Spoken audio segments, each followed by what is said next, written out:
All right, what's up guys? Back here at Project Our House. We've gotten some work done and I want to give you guys a quick little update. We finally got our last concrete poured here that is pivotal for the framing of the home. So next step is framing. It starts this week. I'm very, very excited. So let's see, 2 days ago, something like that, we finally poured the last part of the pit. The upper garage is now done right behind me. Some other parts of some slabs on the upper level. So I'm just gonna walk you through real quick.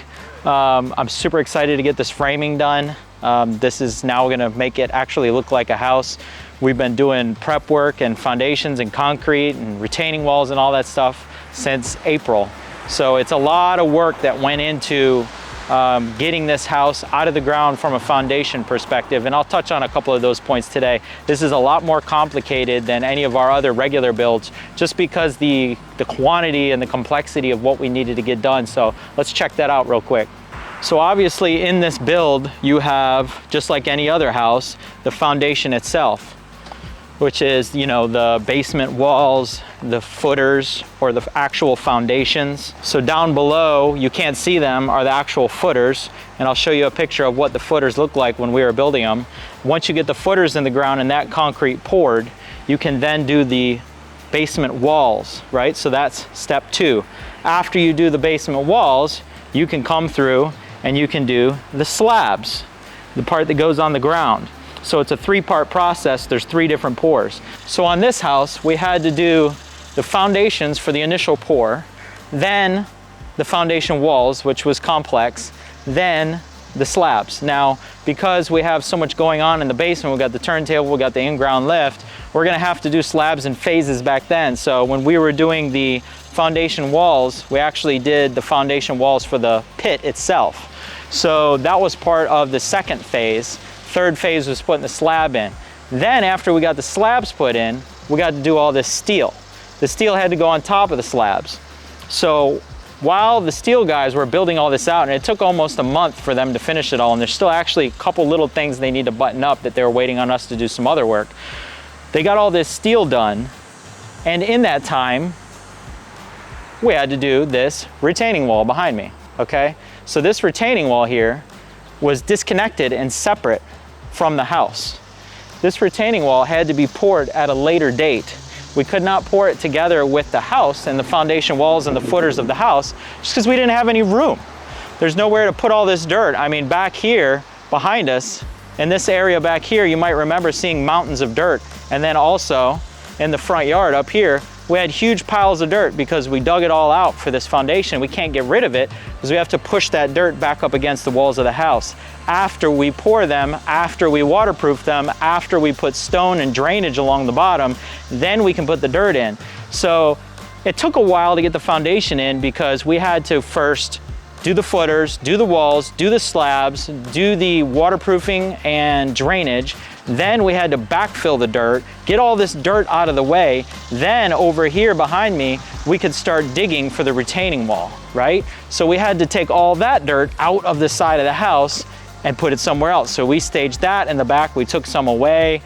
Then we had to do the footers, then we had to do the wall, then we had to do the slab again, because right here behind me is an upper slab that's on grade, that's part of the framing of the house, that's outside of the foundation walls.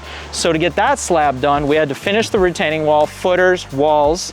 There wasn't a slab in that part, the slab came later, but we had to waterproof and backfill the wall, and obviously we built it right on the property line, so the neighbor was really cooperative. We dug into his yard and we had to mess it all up, and we have now fixed it. It's back legit, ready to go. But we had to do the slab at the very end. And then we had to put a bunch of helical piers in there just to make sure it was super strong because of the backfill and everything. So there were literally 6 pours involved, double the normal on this project. And they're large and they're complex, and dirt staging it is an issue. So this was a tricky one to get this foundation in. It took almost 3 times as long as normal just because we literally had to do it twice just to get there. Now, thankfully, the steel guys were working on all of this steel behind me while we were doing the wall, so we saved a little time there, technically speaking. But I am now standing on the new 3-car garage that's on the main level. It's done. It is on top of that whole steel structure. You can see here behind me, It's all concrete, baby, and it is sitting on top of literal floating steel. This is kind of mind-blowing to me. I've never done anything like this, where you literally, I've built a slab floating in the air on steel. It's not the usual thing we do. It's usually dirt underneath it. So this is kind of cool. Let me walk you downstairs and show you what's up. Okay, here now you can finally see the wall and the ramp going down. We got some crusher on here. We got a little extra wall going in here, so we're actually still not even done with concrete.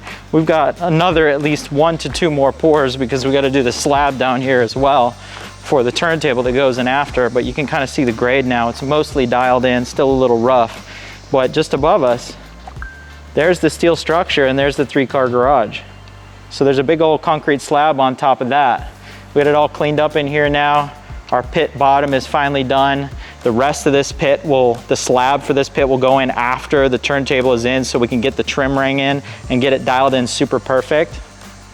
But the rest of the slab work we did was up top, and I'll give you a little view. We got the neighbor's side of the yard dialed back in. It's all looking good, a little dirty from the recent rain, but up top over there is the slab that I was talking about that we had to pour after the fact. It's got a bunch of helicals in it for the framing. This is exciting because now we're actually ready to frame. So I'm standing on our new slabs. We got wood coming tomorrow morning and framers coming tomorrow morning. So this is pretty cool. I'm excited to get this thing going. Stay tuned. We're gonna have a lot more for you guys to see about this project, getting the framing out of the ground and once it turns into a real house. So see you in a little bit.